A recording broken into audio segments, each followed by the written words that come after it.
আচ্ছা, আজকে যেটা বলবো, আগের দিন আমাদের ক্লজ শেষ হয়েছে, সরি কন্ডিশনাল সেন্টেন্স শেষ হয়েছে।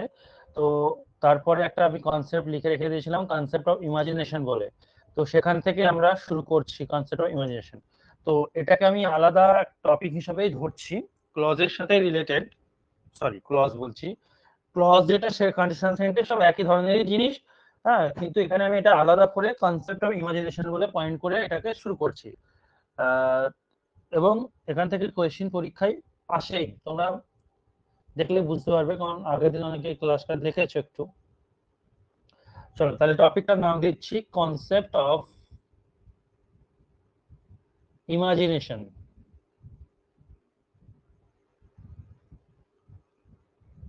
এই টপিকটা শেষ হলে আমরা যাব সাবজেক্ট ভার্ব এগ্রিমেন্ট চ্যাপ্টারে। কনসেপ্ট অফ ইমাজিনেশন, দেখো ইমাজিনেশন মানে আমরা প্রত্যেকেই জানি যে কল্পনা,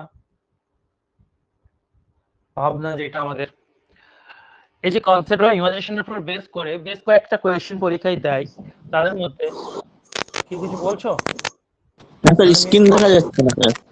ও স্যার আচ্ছা স্ক্রিন আচ্ছা দেখা যাচ্ছে না। আচ্ছা আচ্ছা, বলো। সরি সরি, ঠিক আছে, শেয়ার করে নি, শেয়ার করি। আমি ভাবছি দেখতে পাচ্ছি, বলবা, অসুবিধা নেই। এবার দেখো, দেখা যাচ্ছে? হ্যাঁ স্যার দেখা যাচ্ছে। এবার দেখো, যেটা বলছিলাম, কনসেপ্ট অফ ইমাজিনেশন চ্যাপ্টারটা যথেষ্ট গুরুত্বপূর্ণ, তোমরা কোয়েশ্চেন গুলো দেখলে বুঝতে পারবে। তো কনসেপ্ট অফ ইমাজিনেশন, ইমাজিনেশন মানে হচ্ছে কল্পনা। কল্পনা বোঝায় এরকম কিছু বাক্য আমরা দেখে নেব। তো আমি প্রথমেই তোমাদেরকে একটা উদাহরণ দিতে চাইছি। প্রথম কনসেপ্টটা এরকম যে অ্যাজ ইফ, এদিকে কিছু কোন একটা ক্লজ থাকবে, ঠিক আছে, এদিকে কোন একটা ক্লজ থাকবে, মাঝে অ্যাজ ইফ বা অ্যাজ দো, এগুলোর মানে হচ্ছে যেন, যেন। তো অ্যাজ ইফ বা অ্যাজ দোর পরে যে ক্লজটা থাকবে, মানে অ্যাজ ইফ দিয়ে যে ক্লজটা শুরু হবে বা অ্যাজ দো দিয়ে যে ক্লজটা শুরু হবে, সেটা, এটা একটা ক্লজ ধরে নিলাম, এটা কি বোঝায়? কল্পনা বোঝায়। এই ক্লজটা কি অর্থ দেয়? কল্পনা বা ইমাজিনেশন, কল্পনা অর্থ দেয়, ঠিক আছে, কল্পনা বোঝায়। আর যখন এরকম কেস আমরা পাবো, মাঝে অ্যাজ ইফ বা অ্যাজ দো থাকবে, এদিকে একটা ক্লজ থাকবে, বাক্যাংশ, এদিকে একটা ক্লজ থাকবে, তো এই ক্লজটাতে আমি শুধু যাব ভার্বের কাছে, কারণ তোমাকে এক্সামে ভার্বের কাছেই ভুল দেবে, বা শূন্যস্থান থাকলেও সেই ভার্বের কাছেই দেখবে, ভার্ব বসাতেই দেবে তোমাকে, ঠিক আছে। তো এই ভার্বটা অলওয়েজ V2 হবে, এটা মাথায় রাখতে হবে। যেমন উদাহরণ দেখো, হি ওয়াক্স, অন্য কারেন্টে লিখে,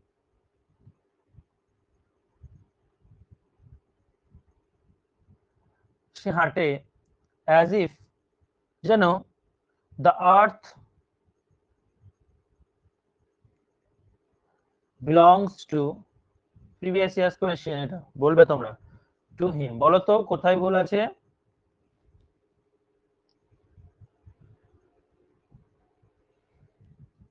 স্যার হি ওয়াকড হবে। এই কি শিখলে তাহলে আর? স্যার বিলংস হবে। হ্যাঁ, কোন দিকে হবে তুমি লক্ষ্য করো, এই দিকটা তো একটা ক্লজ, এই দিকে কোনো সাবজেক্ট, ভার্ব, হ্যাঁ, এসব থাকবে, আদার ওয়ার্ড। এই দিকটা দেখো, আমি কোন দিকটা দেখে দিয়েছি তোমাদের, অ্যাজ ইফ বা অ্যাজ দো, এটা বাক্যের মিডিলে থাকবে। এদিকে ডট ডট কেন দিলাম? এবার তারপরে যে ক্লজটা থাকবে, সেই ক্লজটা কল্পনা বোঝায়। এই দিকটা কল্পনা বোঝাচ্ছে, হি ওয়ার্কস, এটা কল্পনা বোঝাচ্ছে কোনো রকমে? এটা কোনো কল্পনা বোঝাচ্ছে? মোটেও না। এই দিকটা কল্পনা বোঝাচ্ছে, সে হাঁটছে যেন পৃথিবীটা তার। তাহলে আমি যেন পৃথিবীটা তার, মানে এটা একটা কল্পনা, আমি ধরে নিচ্ছি, আদৌ কি তার পৃথিবীটা তার? তার নয়। তো এটা অ্যাজ ইফ মিডিলে আছে। এরপরে যে এদিকে যে ক্লজ আছে, এটা গোটাটা একটা ক্লজ। এই ক্লজের যে ভার্বটা, সেটা আমার 2 নম্বর ফর্মে লিখতে হবে, অর্থাৎ বিলংসটা হবে বিলং। এই কোশ্চেনটা দিয়েছিল, বুঝতে পারলে? তো as if R as though দিয়ে কল্পনা বোঝায়, সেই জিনিসটা আমি বলে দিলাম। ক্লিয়ার করলাম। এবার আরো জিনিস আসছে আস্তে আস্তে কল্পনা বোঝাই। দেখো আমি মুড বলে একটা চ্যাপ্টার রয়েছে, দেখবে তোমাদের কোন জায়গাটা এই চ্যাপ্টার থেকে কোয়েশ্চেন আসে আমি সেইটুকু পার্ট আলোচনা করব। পরে যদি প্রয়োজন হয় যে মুডের বাকিগুলো দরকার আছে আমি সে আলাদা করে করে দেবো, চিন্তা নেই। কিন্তু মুডের যে জায়গাটুকু আজকে আমি পড়বো সেটা হচ্ছে, বলে দিই, মুড একটা বাক্যকে কিভাবে বলবো, বাক্যে কমেন্ট দেবো না বাক্যে প্রশ্ন করব, কিভাবে বলছি সেটা হচ্ছে আর কি মুড।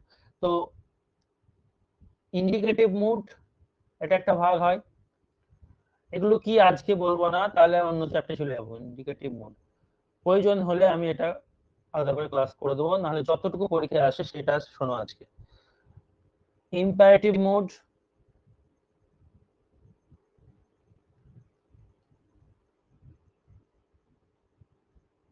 আরেকটা হচ্ছে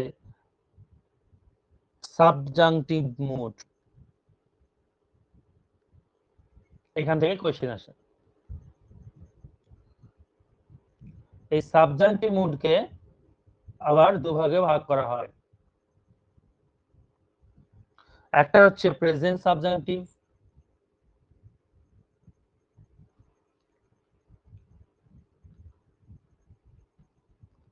আর একটা হচ্ছে পাস্ট সাবজাংটিভ।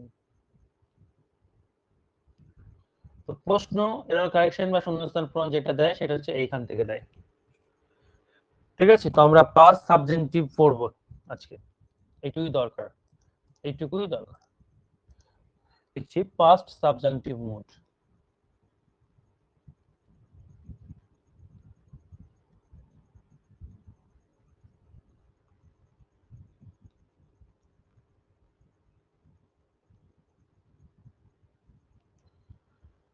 শুনবে ভালো করে। তো পাস্ট সাবজাংটিভ মুড কখন ইউজ হবে?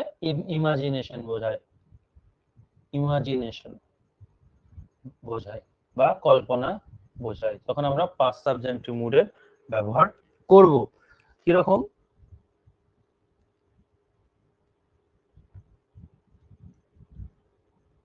সাবজেক্টের পর যে ভার্বটা দেবে, হ্যাঁ, ভার্বের পাস্ট ফর্ম হতে হবে। কখন? যখন ইমাজিনেশন বোঝাবে, কল্পনা বোঝাবে, সাবজেক্টের পর ভার্বের পাস্ট ফর্ম।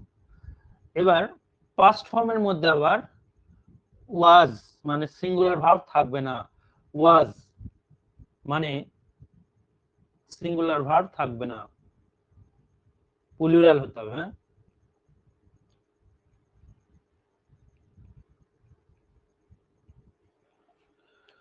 অর্থাৎ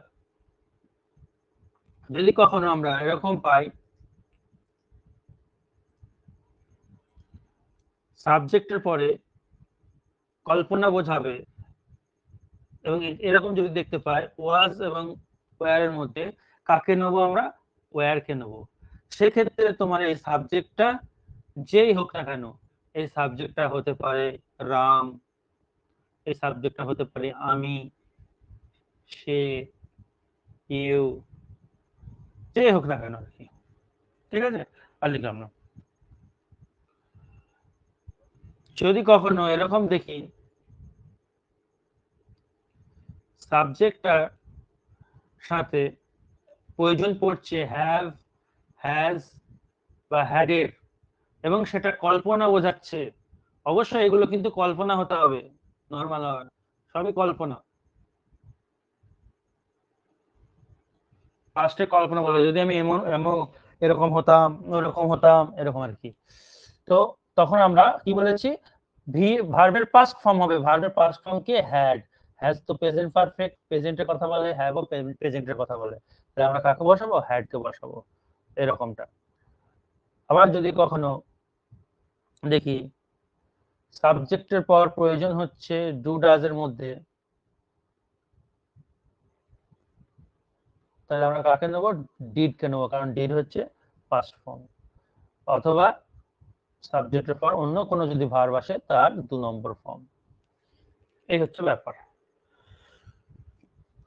স্যার বলো। স্যার ওইটা কি দেখেন না, স্লাইডটা বলে দিন না, ওই হ্যাভ হ্যাশটা একটু বলে দিন।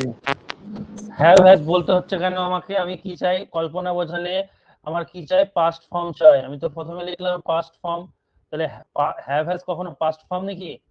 হ্যাভ তো V1, V1 মানেই তো প্রেজেন্ট, তাহলে এটা কি করে লিখবো? আমার তো পাস্ট চাই। হ্যাজ মানে তো V5, V5 মানেও তো প্রেজেন্ট, টেন্সে পড়েছি, সো এগুলো কি করে হবে? হ্যাভ হ্যাজ এর V2 কি? হ্যাভ হ্যাজ এর V2 বা পাস্ট ফর্ম হচ্ছে হ্যাড, ওই জন্য হ্যাড হবে। কল্পনা বোঝালে তো আমার V2 দরকার। এবার দেখো, স্যার তার মানে কি কল্পনা বোঝালে কি অলওয়েজ V2 তেই হবে? একদম। উদাহরণ দিই তাহলে বুঝতে পারবে আরো। যেমন এই উদাহরণটা দিই, আগের দিন দিয়েছিলাম হি বিহেভস, আরো আছে তো উদাহরণ চিন্তা নেই। অ্যাজ ইফ, একটা উদাহরণ তো অলরেডি দিয়ে দিয়েছি। হি বিহেভস ব্যবহার করে as if he was the owner of this house. সে ব্যবহার করে এমনটা যেন সে বাড়ির মালিক, তাই না? তাহলে যে অ্যাজ ইফ, যখনই অ্যাজ ইফ থাকবে, অ্যাজ ইফ মানে তো যেন, যেন মানে কি আমি ইমাজিন করছি, আমি ভেবে নিচ্ছি, রিয়ালিটিতে বাস্তবে নয়, তাই না? তাহলে আমি এই দিকটা যে ক্লজটা থাকবে, এই ক্লজের ভার্বটাকে দেখবো, এই ভার্বটা ওয়াজে আছে, এটা আমাকে ওয়্যার করতে হবে V2, এই তো ব্যাপার। তারপরে তোমরা তো পড়েছো বিখ্যাত উদাহরণ ইফ দিয়ে, ইফ দিয়ে আমি পরে বলছি, ইফটা দিয়ে আমি পরে বলছি, কারণ ইফ দিয়ে আলাদা করে করাচ্ছি, একই জিনিস ইফটা আলাদা করে করাচ্ছি। এবার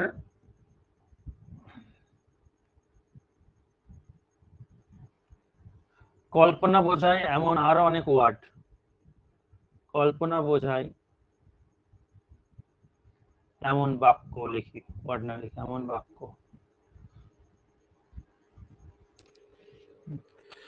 যেমন এখানে আগে আমি ছোটটা বুঝিয়ে দিই, সব থেকে ছোট যেটা, তারপর উইশটা দিয়ে বোঝাবো। সব থেকে ছোট যেমন উড দ্যাট, হ্যাঁ বলছে আমি যদি আবার শিশু হতাম, ধরো এটাই ট্রান্সলেশন করতে দিয়েছে,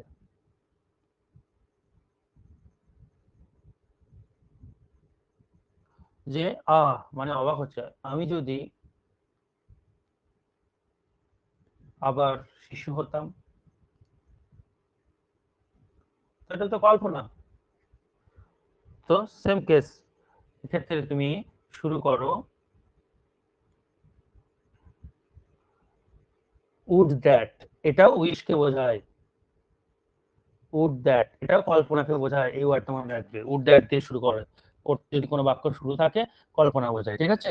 তো উড দ্যাট আই হতাম মানে পাস্ট টেন্সে কথা বলছে, I was A child again, আবার মানে এগেন। বলে তো কোথায় ভুল করলাম? ভুলটা কোথায় করলাম বলো? ওয়ার হবে স্যার। তাহলে এটা আমাকে ওয়্যার করতে হবে, কল্পনা বোঝালেই V2। হ্যাঁ, would that I were a child again, আমি যদি আবার শিশু হতাম, ঠিক আছে? Would that I were a great man, আমি যদি মহান ব্যক্তি হতাম, এরকম আর কি। তো এরকম এটা কল্পনা বোঝায়। আর কল্পনা বোঝায় এরকম কিছু ওয়ার্ড লিখি, উড দ্যাটটা পরীক্ষায় দিয়ে দিতে পারে, ওই জন্য আলাদা করে করে দিলাম। তবে আমি যেটা লিখাতে চাই চলেছি, উইশের ব্যাপারটা উইশ দিয়েও বোঝাই, আই উইশ, এটা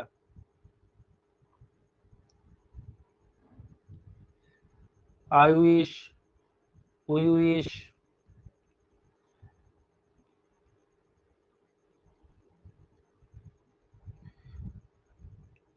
হি আর উইশ তো হবে না, হি উইশেস, তাই না? শি উইশেস,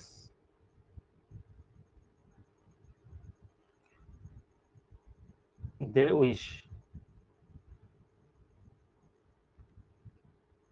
তো I wish I were king,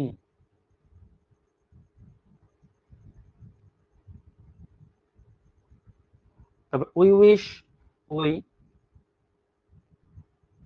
wire a king,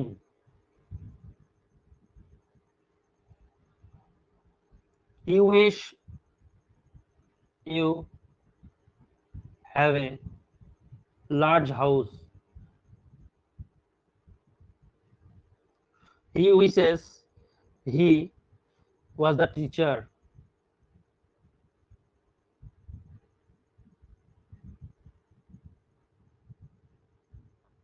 she wishes she were a queen. They wishes they were আর করে they are the ministers. আর যদি মন্ত্রী হতো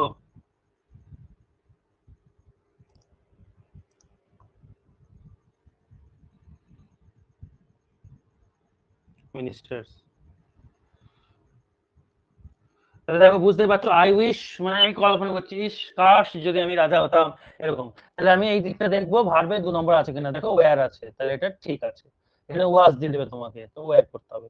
উই উইশ ইস আমরা যদি রাজা হতাম, তো দেখো ওয়্যার আছে, ভি2 তেই আছে, ঠিক আছে। এটা ভি2, এখানে ভি2।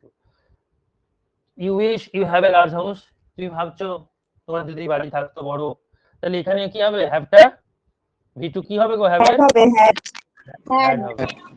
হি উইশেস হি ওয়াজ, তাহলে এটা হু ওয়াজটাকে কি করে দেবো ওয়্যার করে দেবো। ওয়্যার হবে। হি উইশেস সি ওয়্যার, এটা ওয়্যারই আছে,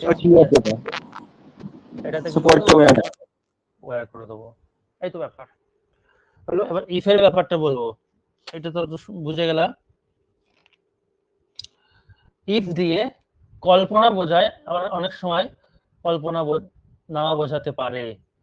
তো অনেকে ভাবে ইফ মানেই হচ্ছে কল্পনা বোঝাবে, কারণ আমরা দেখো পড়ে আসছি বিখ্যাত উদাহরণ, যদি আমি রাজা হতাম, if I were a king. তো ইফ দেখলেই সবাই ভাবে যে মানে কল্পনা বোঝায়, কিন্তু তা নাও তো হতে পারে। তাই আমরা এবার পড়বো ইফ এর ব্যবহার।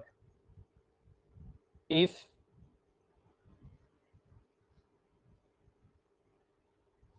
এই ওয়ার্ডটা রিয়াল হলে, মানে ইফ দিয়ে শুরু বাক্য রিয়াল হলে, এখানে লিখে নেবে ইফ যুক্ত বাক্য রিয়াল হলে নরমাল রুল অ্যাপ্লাই হবে, নরমাল রুল। আর ইফ যুক্ত বাক্য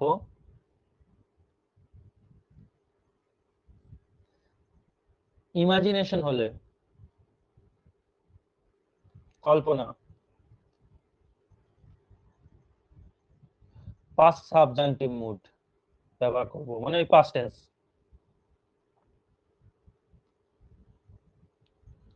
ঠিক আছে, পাস্ট সাবজেক্টিভ মুড ব্যবহার করব। চার্জে লাগেনি, পাস্ট সাবজেক্টিভ মুড ব্যবহার করব। ঠিক আছে, দেখো কিভাবে বুঝবো রিয়াল ইমাজিনেশন, ইজিলি বুঝে যাবে। বলছে if he was you, he would help me।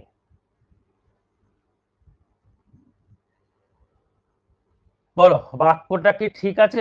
আমাকে আগে বলো বাক্যটা কল্পনা বোঝাচ্ছে কিনা বা নরমাল কি।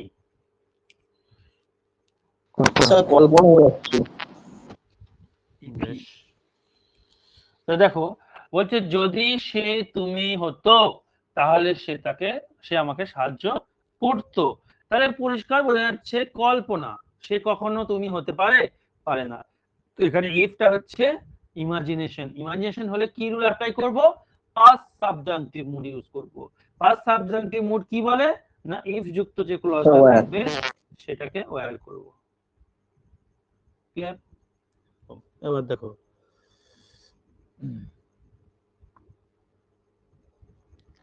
একটা জিনিস তোমাদের শিখিয়ে দিই, দাঁড়াও।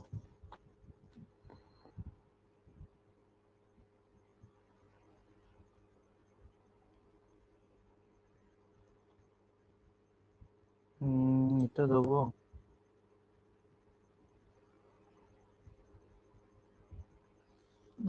ইফ দিয়ে সেটা কোথায়, হ্যাঁ এই যেটা বলছো ইফ দিয়ে যেটা তুমি কি বলছো যে রিয়াল কিরকম, রিয়াল যদি ধরো এরকম, রিয়াল একটা উদাহরণ দিচ্ছি ইফ দিয়ে, রিয়াল ঘটনা যে ইফ হি গোজ দেয়ার, সে যদি সেখানে যায়, আই উইল হেল্প ইউ, আমি তাকে সাহায্য করব, I will help you.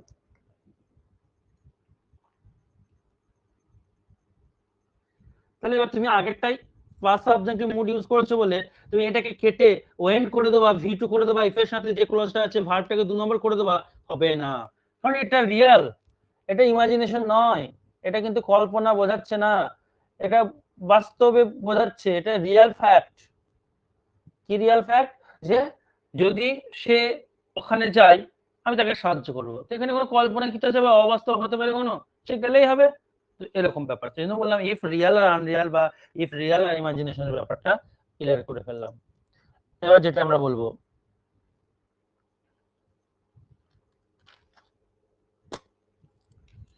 Sir real হলে কি ভার্বটার কোনো চেঞ্জ হবে না?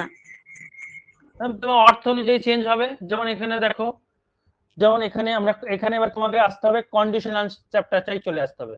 কন্ডিশনাল চ্যাপ্টার কি বলেছিলাম, এইদিকে যেটা মেইন ক্লজে কি আছে দেখো, উইল হেল্প, উইল মানে ফিউচার টেন্সে আছে, উইল আর বি ওয়ান আছে, তার মানে সিম্পল ফিউচার আছে।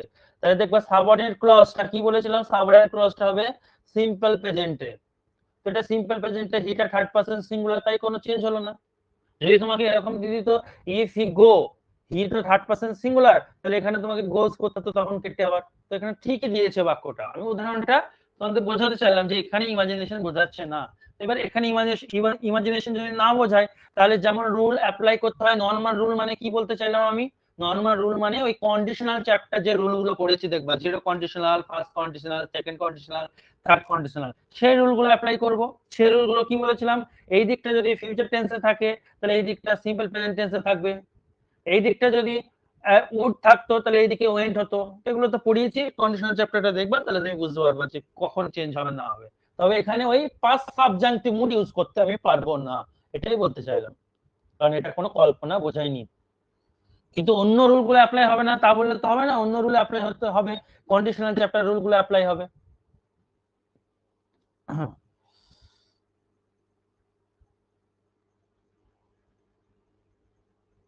বেশ, আর দেখি দেখে নিই, একবার চেক করে নিই আর কিছু বলার আছে কিনা।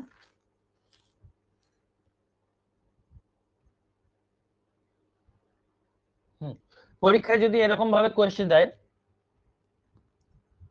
War I a king, I will help the people.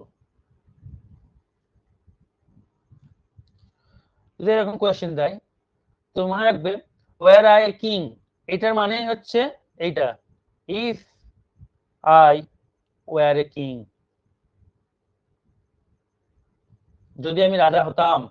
তাহলে ভুলটা কোথায় বলতো, এটা কি কি টেন্স আছে, যদি রাজা হতাম পাস ভি2 তে আছে। আর আমরা কি পড়েছি দেখো, এই কন্ডিশনাল চ্যাপ্টারটার সাথে কেন এটা পড়াচ্ছি এবার বুঝতে পারছো, যে আমরা কি পড়েছি, যে যেটা কন্ডিশনাল ক্লজ সেটা যদি পাস্ট টেন্সে থাকে তাহলে এইদিকে উইলটা এক ঘর এগিয়ে উড হবে। এই জন্য কন্ডিশনাল চ্যাপ্টার গুলো যারা ক্লাস করনি বা রেকর্ড দেখে খাতায় তুলে তুলে নিও, তাহলে আরো ভালো বুঝতে পারবে। দেখবা লেখা আছে কন্ডিশনাল ক্লজ, এই দিকটা হচ্ছে কন্ডিশনাল ক্লজ, যদি কন্ডিশন বোঝাচ্ছে, তো কন্ডিশনাল ক্লজে যদি পাস্ট টেন্সে থাকে মানে ভি2 তে থাকে মেন ভার্বটা, তাহলে কিন্তু এইদিকে উড হেল্প হবে, মানে উড প্লাস ভি1 হবে। একবার সুন্দর করে লিখে দিয়েছি। এটা যদি প্রেজেন্টে থাকতো তাহলে এইদিকে উইল হেল্পটাই ঠিক ছিল, কিন্তু এটা তো পাস্টে চলে গেছি এবং এটা কল্পনা বোঝাচ্ছে, যদি আমি রাজা হতাম। এরকমও প্রশ্ন দিতে পারে, এটা অ্যাডভান্স লেভেলের কোয়েশ্চেন, মাথায় রাখবে।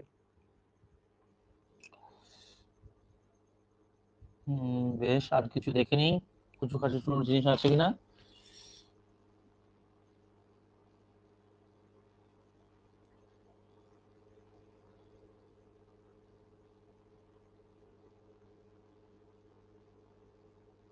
বেশ, আর একটা বিতর্কিত কোয়েশ্চেন বুঝিয়ে দেবো, বিতর্কিত নয়, মানে অনেকে কনফিউশন পড়ে যায়। এটা আমি টাইটেল দেবো লকড কেস, একদম লক করার ব্যাপার, locked case of conditional sentence.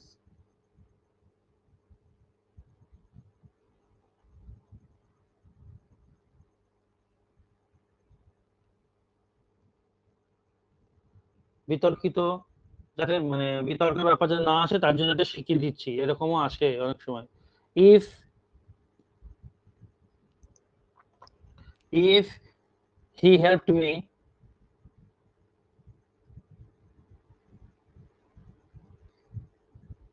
এরকম কোন অংশ ভুল আছে বলতে হবে। I will give him some money.